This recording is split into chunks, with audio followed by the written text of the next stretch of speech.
أصحاب السعادة، الضيوف الكرام، السيدات والسادة، الجلسة التالية في مسرح الواحة على وشك البدء. يرجى الجلوس في مقاعدكم وتحويل أجهزتكم المحمولة إلى الوضع الصامت. وشكرا. Your Excellencies, distinguished guests, ladies and gentlemen, we invite you to take your seats in the Al-Waha Theatre. The next session is starting shortly. Please ensure that your mobile devices are switched to silent. Thank you.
نرجو أن نحظى باهتمامكم.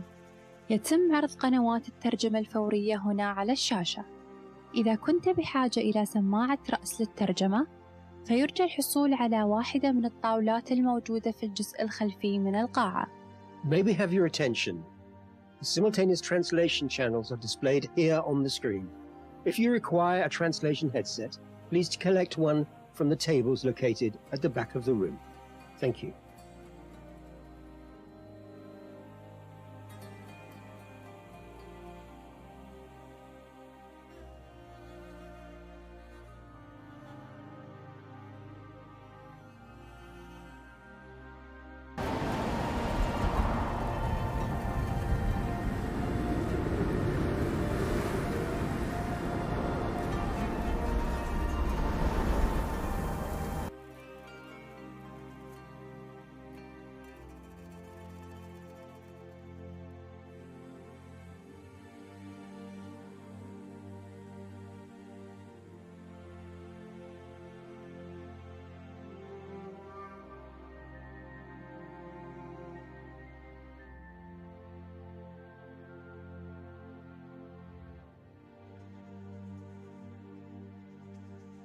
أصحاب السعادة، الضيوف الكرام، السيدات والسادة، ندعوكم للجلوس في مقاعدكم.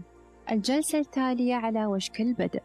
يرجى تحويل أجهزتكم المحمولة إلى الوضع الصامت. وشكرا. Excellencies, distinguished guests, ladies and gentlemen, the next session in the Al-Waha Theatre is about to begin.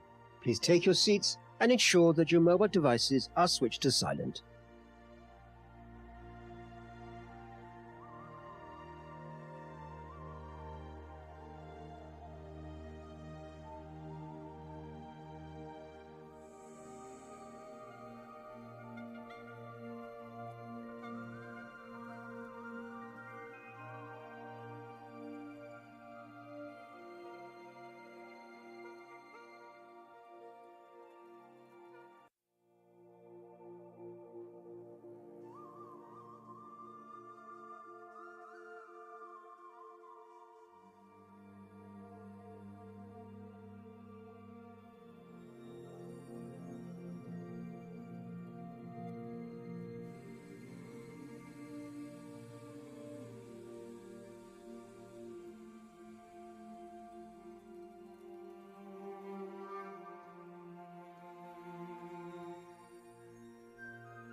أصحاب السعادة، الضيوف الكرام، السيدات والسادة، ندعوكم للجلوس في مقاعدكم. الجلسة التالية على وشك البدء. يرجى تحويل أجهزتكم المحمولة إلى الوضع الصامت، وشكرا. Excellencies, distinguished guests, ladies and gentlemen, the next session in the Al-Waha Theatre is about to begin. Please take your seats and ensure that your mobile devices are switched to silent.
Good morning, ladies and gentlemen, and welcome to the second session of day 4 of COP28. Could I please ask you to take your seats as the session is about to begin, and also please ensure that all mobile devices are switched to silent. Thank you.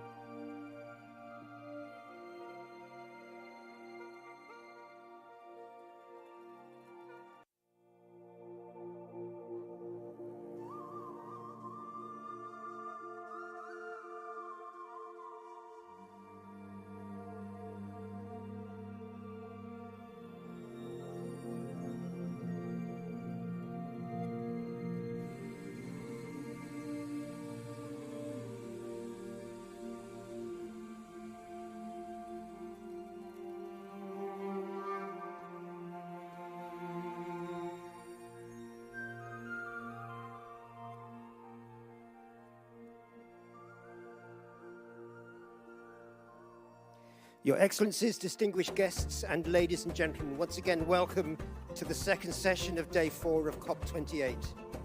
To host this session, would you please welcome to the stage anchor for CNBC, Mr. Dan Murphy.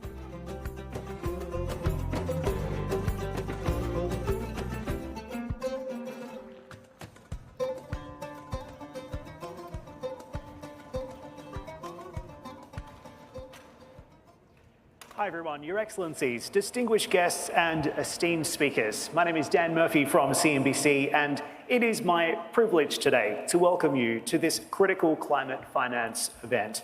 Thank you for being here. The event is called Global Climate Action Through Fostering Sustainable Finance, of course organised by the Central Bank of the UAE. Sustainable finance, as we know, has a pivotal role to play in scaling up climate action and the transition towards a low-carbon economy. The landscape of sustainable finance is shaped by the convergence of harmonised global solutions, specialised domestic and regional initiatives, and innovations in advanced technologies. To address global action to foster sustainable finance, we have a very prominent panel of high-profile global leaders joining me on stage very shortly for a conversation. But first, it is my distinct privilege to invite the Governor of the Central Bank of the UAE to the stage to provide his opening remarks. Ladies and gentlemen, please welcome His Excellency Khaled Mohammed Al, sir.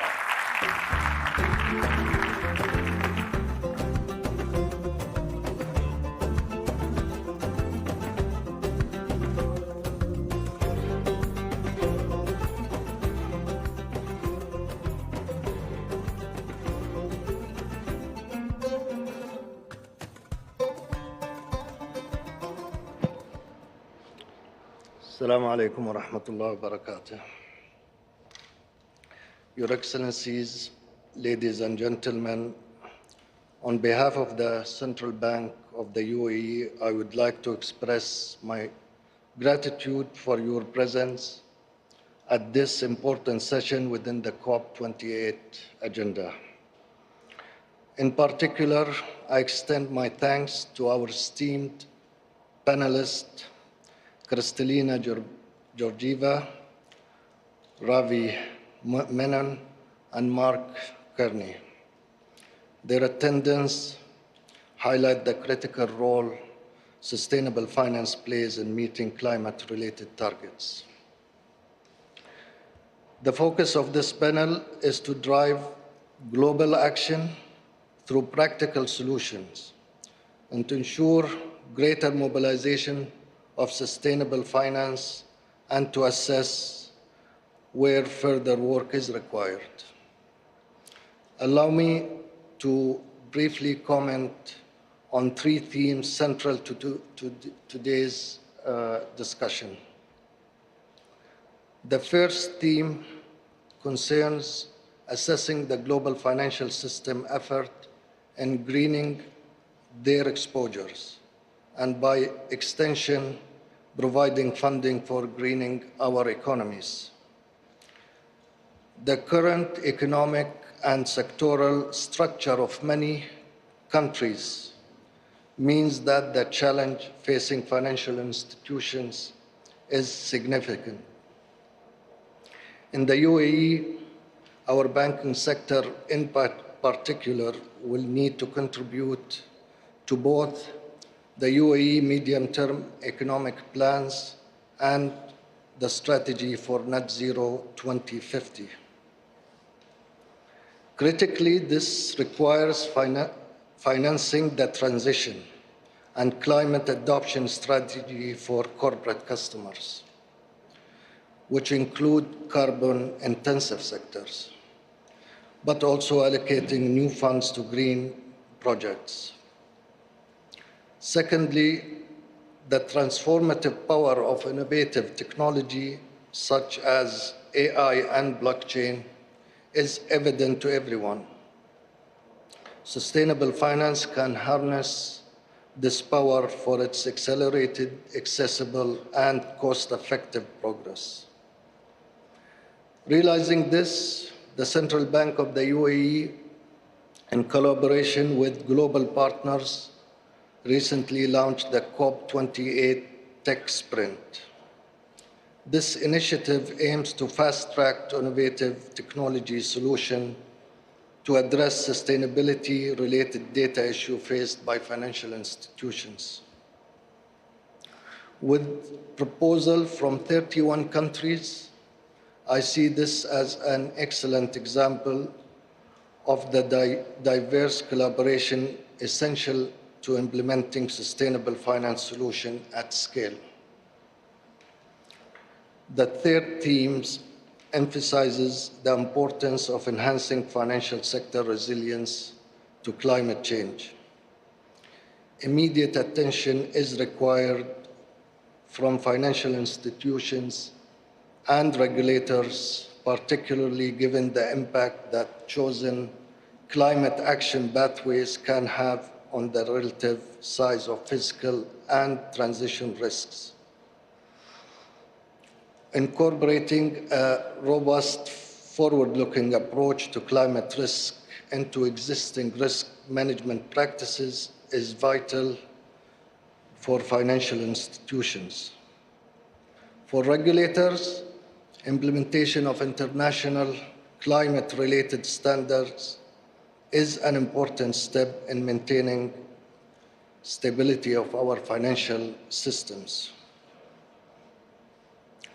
The Central Bank of the UAE has recently taken significant steps consistent with this approach, including publishing regulatory principles, undertaking thematic supervisory reviews on how our firms manage climate-related financial risks, as well as conducting stress testing focused on climate change scenarios. Additionally, we issued principles to guide Islamic finance institutions in developing sustainable finance strategies. Ladies and gentlemen, in my remarks, I have touched upon three themes I view as important to ensure global climate action through the fostering of sustainable finance. There will, of course, be further perspectives that our distinguished speakers will articulate today. Nonetheless, it is clear that the COP28 theme of Unite, Act, and Deliver will be critical guidance principle in scaling up sustainable finance, managing related financial risks, and meeting our internationally agreed climate targets. Your Excellencies, I am confident that today's dialogue will contribute to our collective work toward those goals. Thank you. Assalamu alaikum wa rahmatullah.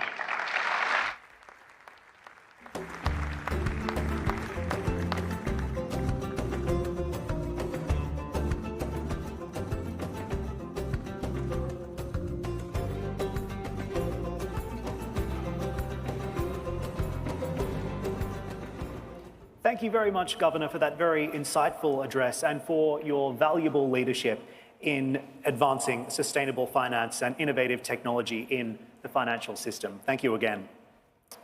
Moving on now, and global action is imperative to cultivate an enabling environment for sustainable finance to contribute to global climate goals.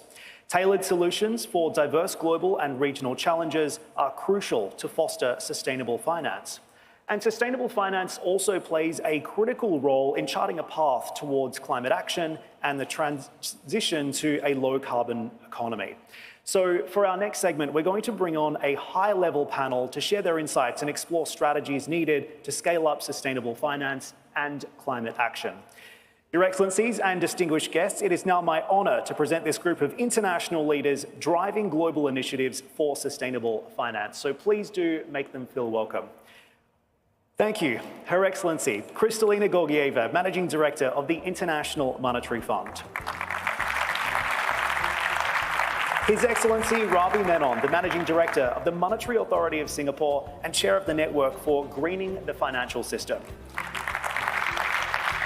And His Excellency Mark Carney, UN Special Envoy for Climate Action and Finance and Co-Chair of the Glasgow Financial Alliance for Net Zero. Ladies and gentlemen, welcome to the stage.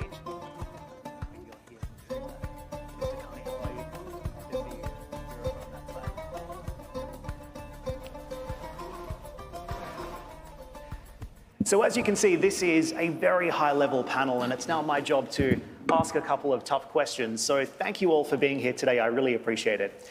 Madam Managing Director, you were on CNBC yesterday with me talking about the importance of this COP for the UAE and how it cannot be business as usual. One of your main focuses here is ensuring that promises made in this room and others are promises kept. So talk to me about how the fund is working with countries to not just develop, but also finance climate policies that reduce risks and minimize shocks. Thank you, Dan, and my deepest gratitude to the Central Bank of UAE for co-hosting with the IMF this very important session. Yes, we are at a point when speed and quality, depth of action are absolutely essential if we are to fulfill our duties to the next generations. And when we say next generations, they're not abstract. This is my daughter, my 2 grandchildren, your families, your loved ones. For us at the IMF, promises made are promises on which we have delivered.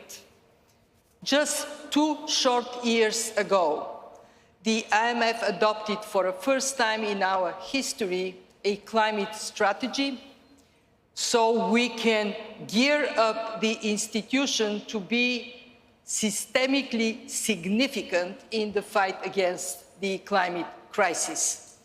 And we have translated this in very concrete, and I would add, impactful actions. First, we are now integrating climate considerations in our policy discussions with countries. We do that every year. This is keeping a hand on the pulse of each national economy. And now we are checking, how is your carbon intensity? How good you are in meeting the challenge of vulnerability to climate shocks. For countries that are big emitters, we focus on mitigation. For countries that are vulnerable to adaptation, for countries with high hydrocarbon sectors, how the transition can be smooth and effective. Second, and that goes straight in the heart of banking, we are integrating climate in the way we assess financial stability risks. We are focusing on where the risks are most significant. For example, insurance. We are already seeing that insurance can play a positive role in shifting financing where it ought to go, or pulling from where it should not go. Third, data. There is no way for decision makers to make good decisions if they don't have high quality data. And we are engaged with many institutions on improving the reliability on the data that guide sustainable finance. Fourth, we are a financial institution. We all know the saying, put your money where your mouth is.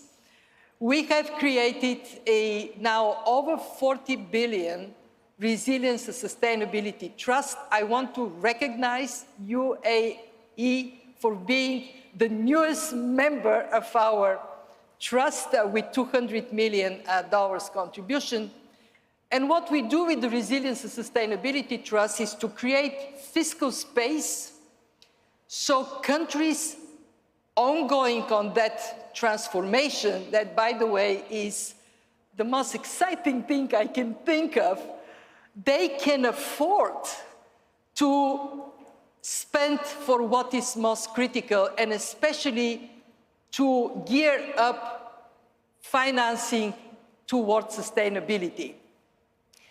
We have had 1 year, so promises made, promises completed. Last year in Egypt, we said we are going to move this 40 billion very fast. I'm coming this year, we have 11 programs, a pipeline of more than 15. And one of the first to come to fruition is actually an Arab country, Morocco. Fantastic program for them. Why we are keen on the policy side, I want to come back to that point. Because policies are incredibly instrumental. And we concentrate on two. One, subsidies. There are good subsidies and there are very bad subsidies. So we want the bad subsidies out. Last year we had $1.3 trillion. My mouth doesn't want to roll that far, of fossil fuel subsidies. Now, we have to be very honest that phasing out these subsidies is only possible if simultaneously we build social protection for the vulnerable people in societies. But also we want to see good subsidies going into research and development, in slicing this first loss risk that would make an investor from hesitant to willing to invest. And we are very keen to give the biggest possible incentive for decarbonization, which is putting a price on carbon. And that price needs to go up, up, up if we are to speed up decarbonization. All in all, the IMF is here at COP to say the following. We are coming promising more. We will next year show that we deliver. Pledge more, do more, and when you do more, step up once again. Thank you, Madam Managing Director, and you always speak with great intellect, but also such energy and passion on this topic, so I appreciate your contribution. Ravi Menon, over to you, of course, Managing Director of the MAS, but also Chair of the Network for Greening the Financial System. What is the role of institutions like central banks when it comes to this conversation and the scaling up of sustainable finance? Thank you, Dan. And my thanks and commendations also to the Central Bank of UAE for putting this together and gathering us here for this important topic. So that's always a good question to start with. What is the role of central banks? And by central banks, I will include also financial regulators, because very often they come together. Two compelling reasons. One is a defensive reason, and the second is an offensive reason. The defensive reason is that central banks and regulators have a responsibility to ensure that the financial system is climate resilient, that it is resilient to the shocks that are coming from climate change. And there are two major shocks coming from climate change: physical risk and transition risk. Physical risk is the damage that that climate change causes. There are estimates that by 2050, the annual damage from climate change could be anywhere from $1.5 trillion to $3 trillion US. And that's a huge amount. The scenarios that are done by the NGFS, the Network for Greening the Financial System, show that in a no action scenario, if climate change happens, the impact on global GDP will be 2 times more than if you had an orderly transition. So these are not small numbers. All of GDP is going to be affected by this. Not to mention inflation, which is what central banks need to be concerned about. The green transition is going to cost. When we have carbon tax, which we absolutely need to, there will be implications for inflation. And these are realities that central banks need to take into account, build into their models, and see how they should respond. And it's not going to be easy because you will have transitory shocks, medium-term shocks, and permanent shocks. And to decipher these effects for both growth and inflation. So that is key for central banks, and to make sure the financial system is resilient to these things. And we do this through stress tests, and so the NGFS has been developing these climate scenarios, which offer a basis on which you can stress test the balance sheets of financial institutions to various scenarios, carbon prices, physical damage, and technological advancements in, say, cleaner technologies. And these need to be then translated into actions as to what is being done to build up the resilience. So clearly, from a defensive posture, central banks and regulators have a key role to play. They also have, from an offensive posture, how can we lean in to green the financial system? How can we lean in to mobilize the private capital that's necessary to solve this problem? Now I think there is no international consensus. I think some central banks and regulators see this as just a bit beyond their mandates. Others see it as an essential part of their mandates because climate change is everybody's business. Everyone needs to weigh in. These mandates were drawn up at a time when these problems didn't exist. And today, I think everyone needs to weigh in. And so a fair number of our members are doing that, including the MAS. We take a very proactive stance on this, that if you are regulating the financial sector, if you're a central bank, then you do have a responsibility to work with the industry to see how that can be channeled. And I'll just quickly mention 4 things we're doing as examples of how central banks can lean in. One is what I call the 3 Ds: data, definition, disclosure. You need good data. Kristalina has spoken about it. It is a public good. We need to corral institutions together to have data utilities and ensuring the integrity of the data. Disclosure, the excellent work done by the ISSB under IOSCO, where you now have a baseline global reporting standard. That's something that central banks and securities regulators and banking supervisors can propagate, because what gets measured and disclosed gets done. And definitions are in the area of taxonomies. And here we've, in Singapore, developed the Singapore-Asia taxonomy, which defines transition activities separately from green activities. And this is helpful for financial institutions when they make their decisions. We are not telling them who you should lend to, but we're telling them that this qualifies as green and this qualifies as amber. And if there's amber, then you need to make sure that it's on a decarbonization pathway. It's not dictated, it is an industry regulator co-created product. And so there's a lot of things that central banks and regulators can do in a co-creation framework, working with the financial industry, leaning in and giving it legitimacy without actually directing them what to do. And the last, I'll finish off with transition plans. Every financial institution ought to have a transition plan. Because without a plan, how do you know you're on the right path towards net zero? And you also need this because transition is a process of progressive of decarbonization. And that means you need clarity on what are the thresholds, at which points in time you need to achieve these reductions in carbon. It's not going to be done overnight, because every industry has a pathway towards net zero, which is in decades. So you need a transition plan that is suited to your portfolio. And we believe regulators and supervisors have a role in working with their financial institutions to ensure that these planning processes are credible. And so the NGFS has done some work on this front, and we've issued a stock take of practices. On the MAS side, I think we're among the first regulators in the world to issue supervisory guidance on transition planning. This is to give comfort and air cover to banks and financial institutions as to what constitutes a good transition plan and what is a good transition planning process.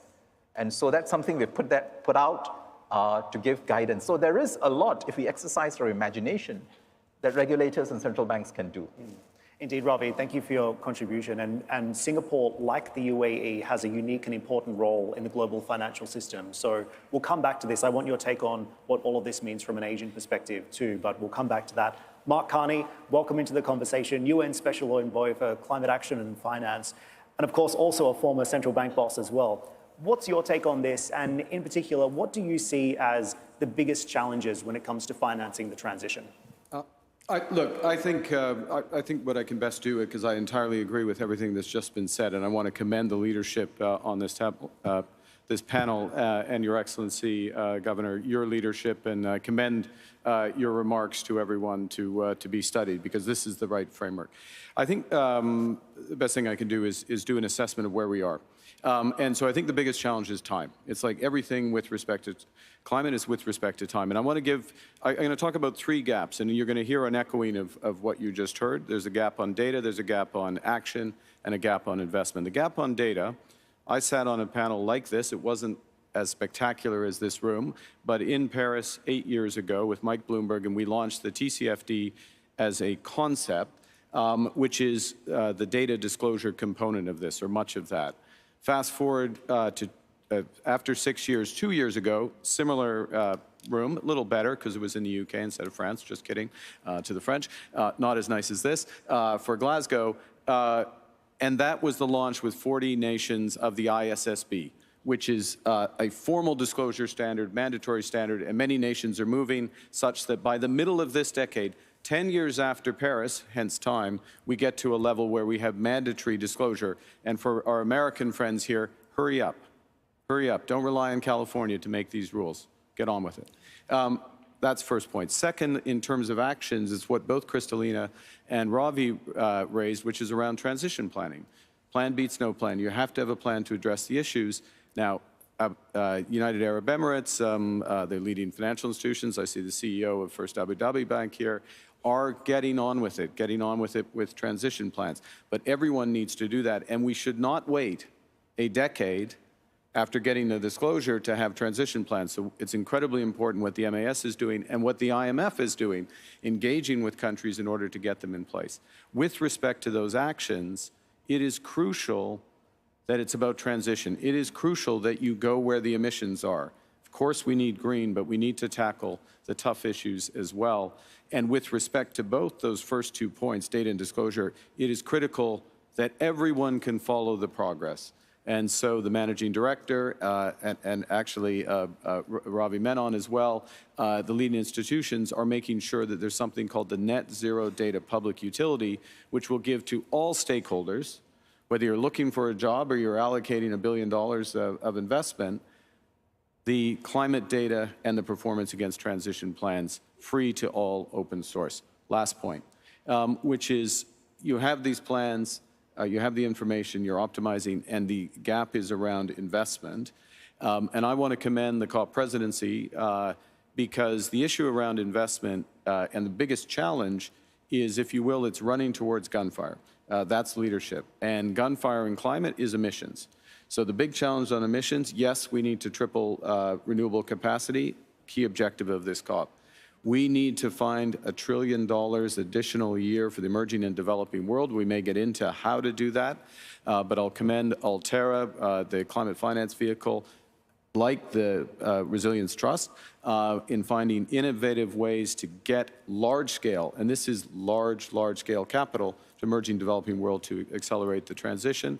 And then finally, going to those hard-to-abate sectors. The heavy-emitting sectors are responsible for more than 1/3 of emissions. And on this stage, 2 days ago, the Industrial Transition Accelerator was announced, bringing finance in with these entities and with the public sector to go where the emissions are, have investments, and have immediate impact. Madam Managing Director, can you also respond to that? And Mr. Carney mentioned the Resilience and Sustainability Trust. How and where is that being deployed? And to this question of how do you get capital to where it's needed the most, what is your answer? Well, the answer is the following. We know that capital flows like a river. If there are obstacles, the river turns in a different direction. Our job with the Resilience and Sustainability Trust is to play a modest role, but an important role in helping countries removing these obstacles by doing three things. First, identify what are the policy obstacles, not only for climate finance, but more broadly for investing in the country. Two, what are the climate policies that should be in place for investors to say, that's a great destination for us. And three, to bring different parties together.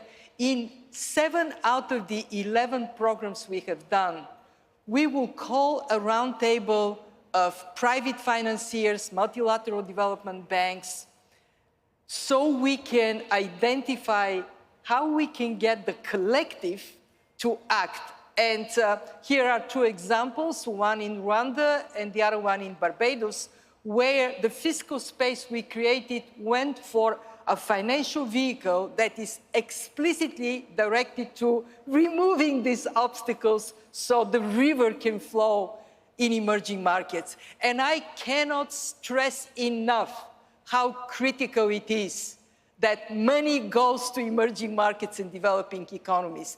This is where the emissions are growing.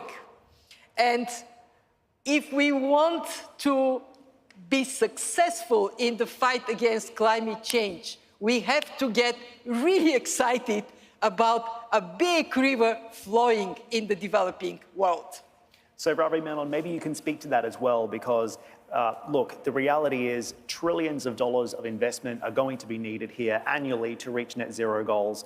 Critics say things like blended finance aren't necessarily living up to their promise of fulfilling the funding gap. So what do we need to do to scale blended finance in the emerging markets? And can you speak to this also from the Asian context? What's being done in Asia in particular? Yeah, thanks, Dan. So just to pick up from where Kristalina said, the battle against climate change has to be fought primarily in the emerging and developing economies, because that's where the real pain points are. And I would say Asia is going to be decisive in that battle, because Asia accounts for half of global greenhouse gas emissions, half. So you got to fight it in Asia and win it there. And the realities of Asia are the most acute and the trade-offs the most difficult, because it is the most rapidly growing part of the world. And you have a situation where 400 million people still in Asia do not have electricity, do not have access to electricity. Energy demand is projected to double by 2050 in Asia. 85% of Asia's energy consumption is produced from fossil fuels. You put those numbers together, it is bleak, right? But that's where you need to solve the problem. You need to solve Asia's energy transition problem, providing electricity, not retarding growth and development, and giving the masses and the vulnerable an opportunity, at the same time, to decouple growth from greenhouse gas emissions. And you need technology and financing. The technology is not rocket science. As many of us know, wind and solar are actually very competitive in many parts of the world. But what is the problem in Asia? The cost of capital is high. It's 2 to 3 times higher than in Western Europe and America. And so there is capital in the world, $400 trillion of assets. Just 2% of that each year can close the funding gap in Asia. But why is 2% not flowing? Because financiers have to make their calculations. They have shareholders, they have fiduciary responsibilities, they have regulations that they have to keep.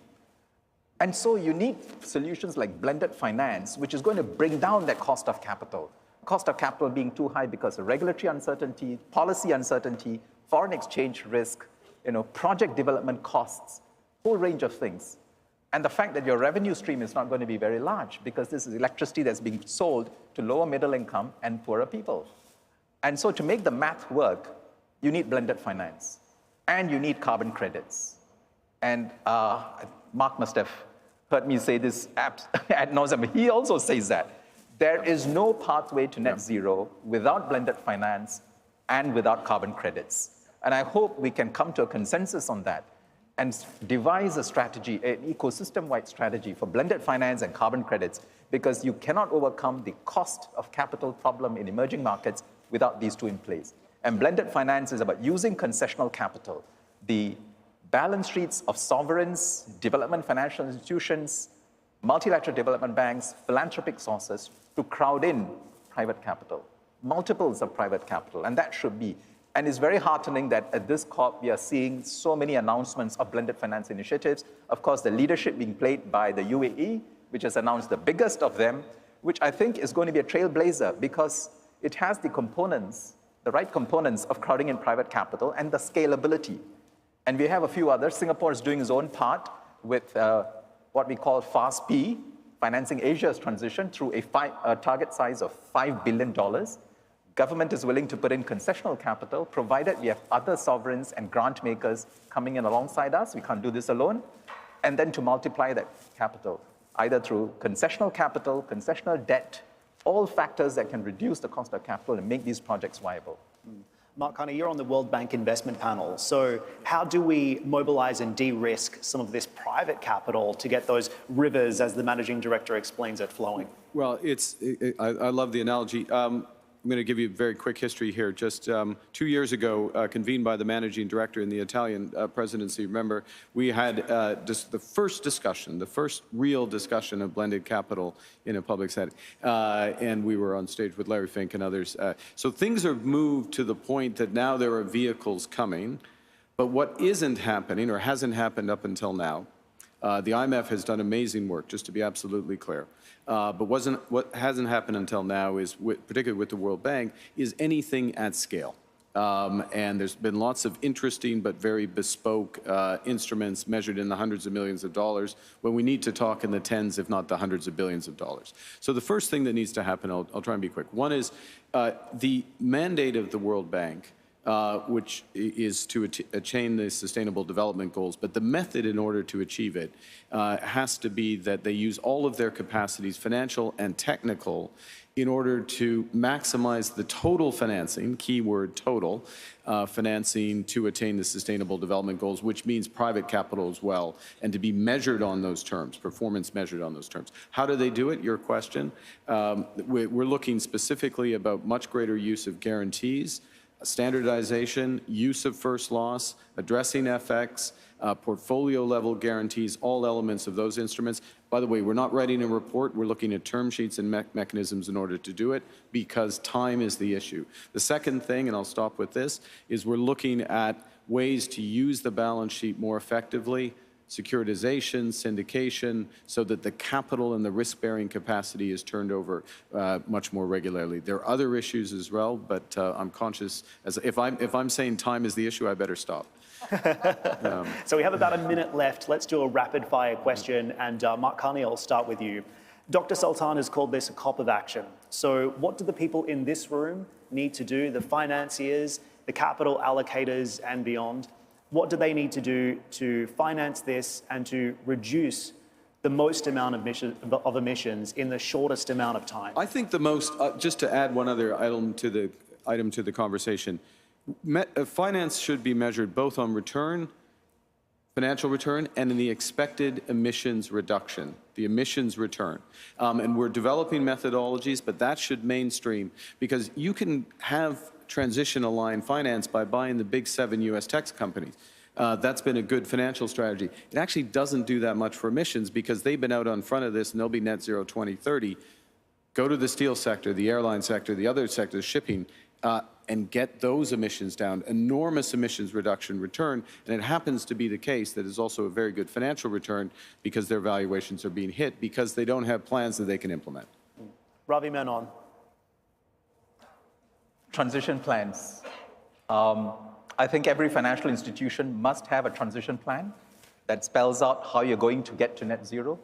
And I think there are 3 objectives embedded in them that they need to pay attention to. One, how are you going to manage your climate-related financial risks? How are you going to protect your balance sheet against financial risks, stress tests, and so on? That's one. Second, but that cannot be the only part of the transition plan. The second, how am I going to reduce my financed emissions? And that's important because over time, if the world is going to be net zero, the financial sector also needs to be net zero. So you need a transition plan that gets you to net zero on your financed emissions. Third, and I think the most important objective of a transition plan, How am I facilitating the net zero transition of the economy, my clients, my customers? It's not enough if I divest and become net zero, but my clients are left there and they're still emitting carbon. So Mark's point is important. Besides getting to net zero ourselves, the financial institutions need to work to get the rest of the economy to decarbonize. And that transition plan means that it means the corporates' transition plans and the financial institutions' transition plans must be in accord. And if we can achieve that, then you have a symbiotic relationship between industry and finance, the ecosystem approach to get to where we want to. Madam Managing Director, you get the final word. How can financiers narrow the action gap and cut the most amount of emissions in the shortest amount of time? My belief is by getting excited. This is an opportunity not to be missed. You don't move fast, you will be left behind. Can I use 1 minute for a story? Please. It's my favorite story as environmentalist. It goes like this. God calls Moses and says, Moses, my son, I have 2 pieces of news for you. One is good, the other one is bad. Which one do you want first? Moses says, may I have the good news first? God says, you will raise your hand, split the sea, and take your people to safety. Moses says, after this, there cannot be bad news. Not so fast, says God. Before you do this, you will have to prepare an environmental impact assessment first. Why am I telling you this story? Because for far too long, we thought about climate action, environmental action as bad news. Time for a mind change. And I think in this COP, I finally see the beautiful face of climate action is wonderful, it is good news. Thank you.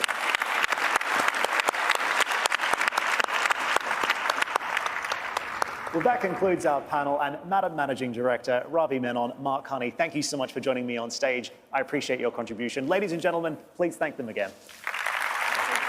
Thank you.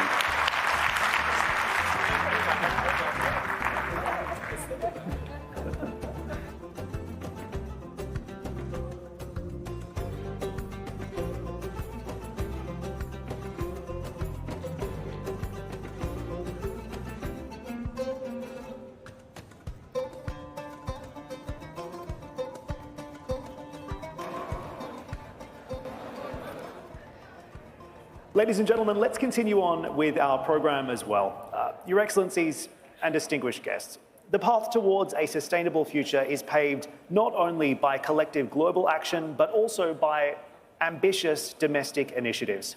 It's now my pleasure to invite His Excellency Abdulaziz Al Ghurair, Chairman of the UAE Banking Federation, to provide a keynote statement on behalf of the UAE banking sector to unite, act and deliver on domestic sustainable finance commitments to support climate action and economic transition. Please make His Excellency feel welcome.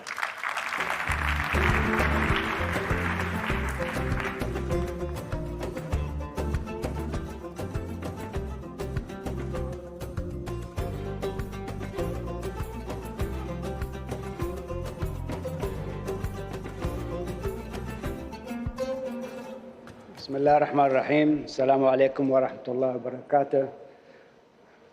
And good afternoon. Your Excellency, distinguished guest, esteemed guest, and advocate of change. It is an honor for me to represent the UAE Banking Federation this morning. The UAE banking sector is really crucial in this climate forum. Within the confine of this climate forum, we are presented with unparalleled opportunity, a chance to engage discussion of monumental significance. Today, our focus converge on topics that represent not just for our industry, but across the global financial landscape. With the blessing of the UAE Central Bank of the UAE, COP28 has provided UAE Banking Federation a remarkable platform, empowering us to unite, act, and deliver on a sustainable finance objective. Today, as we stand at the face of that transformative journey, I am delighted to highlight the UBF role as a unifying force, bringing together the crucial elements of our nation's banking sector towards the mobilization of a sustainable finance. Here within our collective, we foster a platform of unite, the leading banking institution in our nation, to engage in a meaningful discussion, cooperation, and dialogue on real solutions. We are catalysts for action, inspiring and urging on our remarkable banking institution to pledge their commitment, financially and strategically, to propel us towards 2050 net zero milestone. Our aim aligns seamlessly with the UAE government climate agenda and the year of sustainability, urging us all to forge a path that aligns finance with a greener future. But our unity and action are only meaningful if we deliver on our set target. Each member of the UBF shoulder the responsibility of commitment, of setting and meeting these ambitious targets that lay the very groundwork for our nation's sustainable transformation. Therefore, in this pivotal moment, it is my great honor to announce a landmark commitment aimed at fulfilling the UAE ambition. Our UBF Banking National Bank have collectively pledged to mobilize over 1 trillion dirham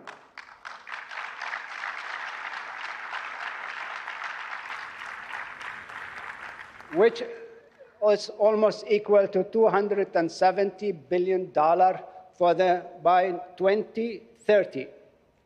This is without the pressure from the central bank.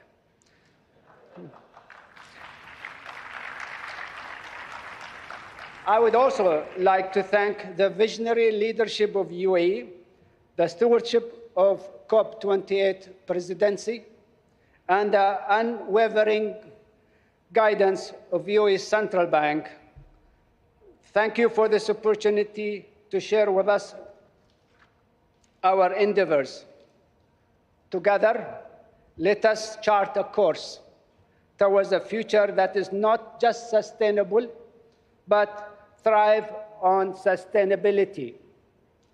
The journey begins today with our steadfast commitment and a collective action. I would like to invite to the stage His Excellency, the Governor of UAE Central Bank, His Excellency Khalid Mohammed Belama, who was really behind all this, mobilizing the banking institution in the UAE to really align our targets with the nation's target. So, Your Excellency, you've been a great motivation for us, but you didn't pressure us.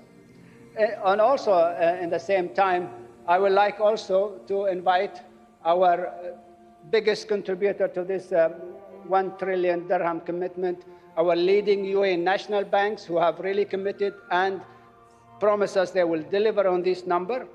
We'll start with Hana Rustamani, Group CEO, First Abu Dhabi Bank, Ala Ariqat, Group CEO of Abu Dhabi Commercial Bank, Shane Nelson, CEO Emirates EMBD, Ahmed Abdelal, Group CEO Mashraq, and Adnan Chalwan, CEO Dubai Islamic Bank.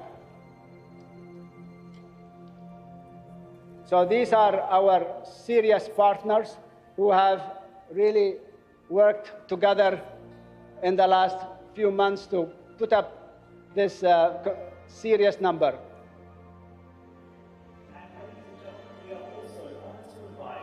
Sultan Ahmed Al Jaber, COP28 President, to join the photo and this remarkable contribution to the COP28 agenda.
Thank you.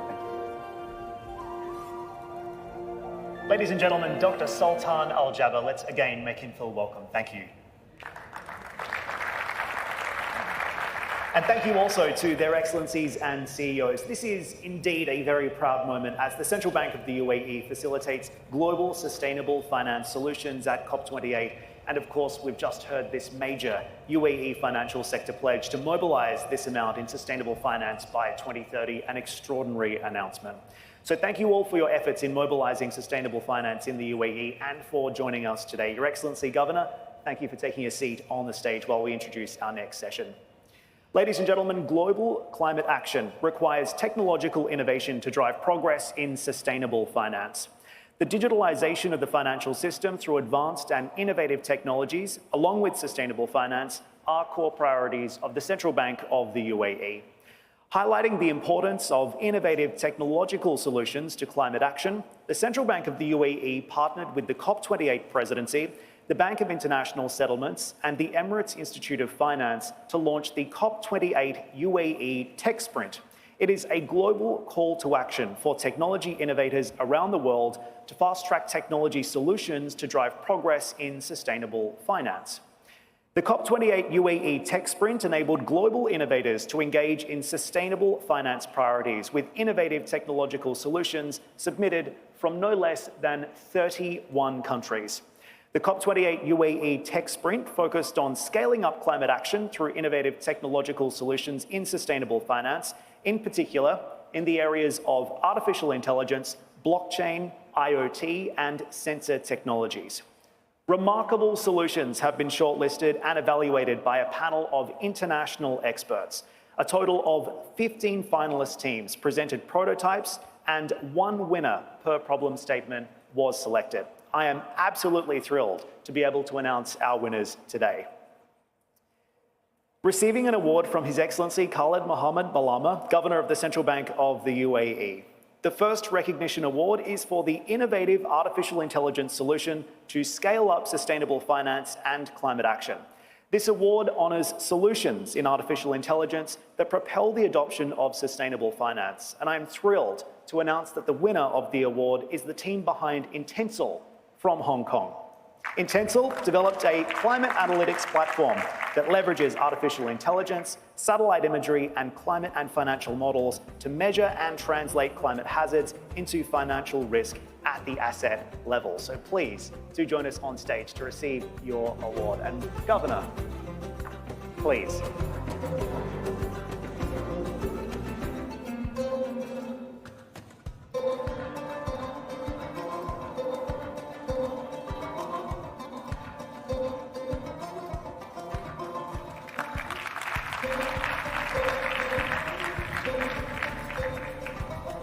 An excellent win, and congratulations on your contribution. Governor, thank you as well. The second recognition award for innovative blockchain solution to scale up sustainable finance and climate action goes to 013 from the United Kingdom.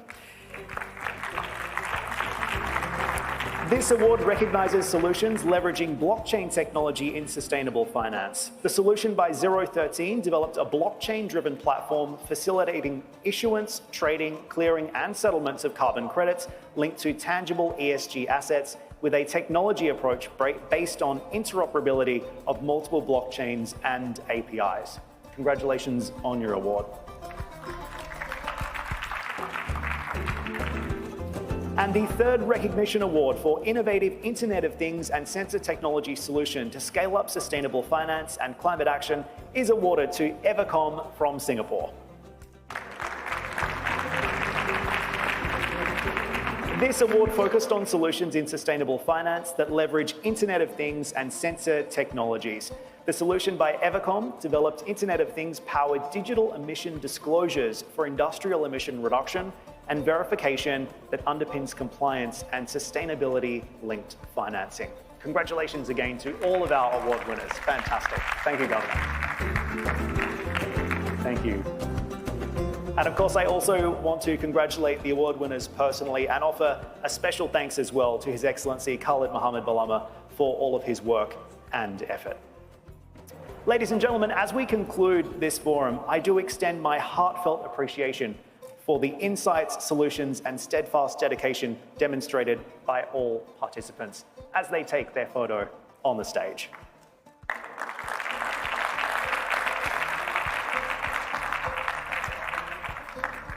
These contributions have been pivotal in advancing the discourse on scaling climate action through sustainable finance and advanced technologies. Your Excellencies and esteemed guests, thank you again for being so instrumental in this journey towards a sustainable future. Thank you for attending COP28 in the UAE and here in Dubai, and thank you for taking part in today's critical event.